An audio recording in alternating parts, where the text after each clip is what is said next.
I'm fortunate today to be with Marcia Mintz with Boys and Girls Club. And Boys and Girls Club is doing remarkable work in our community. And so we're going to bring in Marcia to learn about a little bit more how the crisis has affected Boys and Girls Club and how they're navigating, the waters. So Marcia, how are we doing? We're doing great, and we're hanging in there, and it's nice to see you. See you too. So can you tell us a little bit about your role with Boys and Girls Club, and then kind of talk about, how you guys are doing and how you're navigating the wave right now? When COVID-19 hit here in Arizona and all of the schools shut down, we immediately mobilized our staff and our organization and said, how can we best support vulnerable families in Arizona? And we worked in partnership with the governor's office as well as the Arizona Department of Health, and made the decision to open up our clubs to serve the childcare needs of our essential workers, our healthcare workers, our first responders, or anybody that's considered an essential operation for Arizona. How really has the organization been impacted since you made that decision to stay open and help, facilitate getting kids, a safe place to stay? Yeah, so we've had to really change how we do business, as you can imagine. So immediately, we have 27 locations in the Valley, and we consolidated our locations. So we're now open in 11 areas throughout the Valley. And this way we could bring staff together to rotate staff. And part of the challenge is, per the CDC, you have to have a 1-in-10 ratio of staff to children. So we need to have a lot more staff in different areas, and our buildings are large enough where we can keep kids at a very safe distance from each other.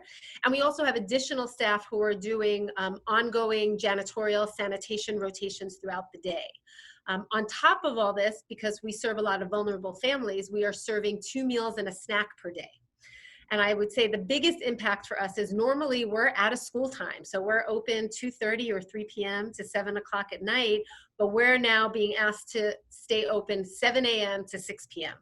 So that puts a very different strain on our budget and our financials, as you can imagine. And that staff ratio has really had the biggest impact on us. Can you tell us a few stories and some of the hurdles that you're, dealing with some of the kids of the club? Yeah, so let me share a perspective from the parents and then a perspective from the kids. When we first opened, we had a mom come in. She's a single parent. She has 2 kids, and she does not have any local family. And she works at one of the big medical offices here, and they're overloaded, and she is desperate to do her job and provide care for the community. But she literally would have nowhere else to leave her children if our clubs weren't open. And she came in and she just started crying when she was in the lobby, just so grateful that we were open and able to support her kids, and with food and help. So from a parent perspective, we're hearing a lot of gratitude.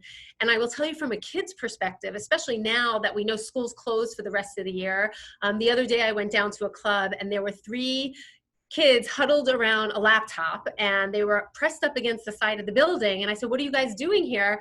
And they said, well, we have to do homework, and I don't have Wi-Fi at home, so I got to get my assignment in. And I took the 3 boys, and we brought them into the teen center, which is now closed, but now open for kids who need us. And they were able to get online, each of them on a computer, submit their homework. And while they were there, they said, oh, is that food? And we were able to give them lunch and get them some snacks and keep them on that path. I mean, these are kids who want to keep up with their academics, but they don't have access to technology at home. Questions that we get asked all the time are, how can we help? How can we help our charity partners? So tell our community what Boys and Girls Club is looking for and how we can help. What we particularly need at Boys and Girls Club, we are always looking for donations of hand sanitizer, supplies. We'll take snacks for the kids, but they have to be wrapped snacks. They can't be open items. It has to be pre-wrapped or individual, because kids eat a lot, especially when they're there all day. And we're always looking for donations also for meals for our staff. I mean, I will say that just like healthcare workers and first responders, our staff are in the club, and they are frontline. They are working with these kids. And one of the things I want to share is that when we put the call out to staff, everybody had the option to work or not work. It was not required. And our entire staff, hundreds of people said, sign me up. I'm here to help our kids, our families, and our community. So we give a lot of kudos to our staff who are on the front line as well. Obviously, we want to be sensitive to the stay-at-home mandate, from Governor Ducey. So next time I'm at the grocery store, and I'm picking up some extra supplies that I want to drop off to the Boys and Girls Club, how do I go about doing that? So absolutely pick up any supplies you want, and you can drop them off at our administrative office. And we have someone you can leave them outside. We can come down and pick it up. We can keep a really safe distance. And then I have staff who can get the supplies out to the individual clubs. Well, again, on behalf of myself and my family, as well as the Thunderbirds, thank you for everything you're doing for our community. Hang in there, and obviously to our community, let's try to stop by and drop off some of the supplies that they need, and visit the website and donate it if you can. But again, thank you for everything you're doing, Marcia.